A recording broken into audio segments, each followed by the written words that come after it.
After 37 years of marriage, Jake dumped his wife for his young secretary. His new girlfriend demanded that they live in Jake and Edith's multi-million-dollar home. Since Jake had better lawyers, he prevailed. He gave Edith, his now ex-wife, just 3 days to move out. She spent the first day packing her belongings into boxes and crates. On the second day, she had 2 movers come and collect her things.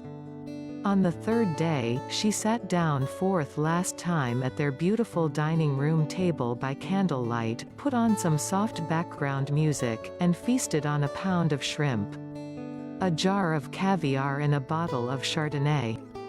When she had finished, she went into each and every room and stuffed half-eaten shrimp shells dipped in caviar into the hollow of all of the curtain rods. She then cleaned up the kitchen and left. When Jake returned with his new girlfriend, all was bliss for the first few days. Then slowly, the house began to smell. They tried everything, cleaning, mopping and airing the place out. Vents were checked for dead rodents and carpets were cleaned. Air fresheners were hung everywhere.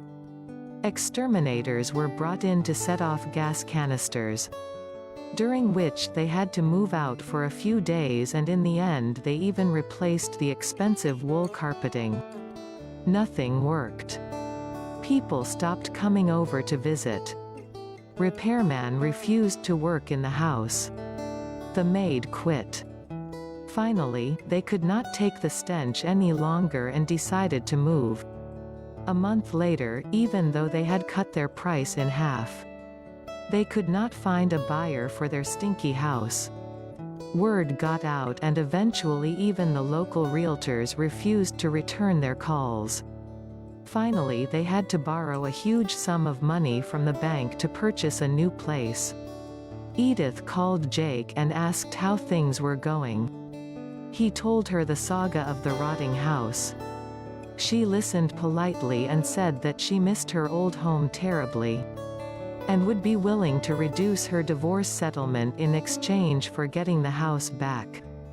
Knowing his ex-wife had no idea how bad the smell was, he agreed on a price that was about 1/10 of what the house had been worth, but only if she were to sign the papers that very day. She agreed, and within the hour, his lawyers delivered the paperwork.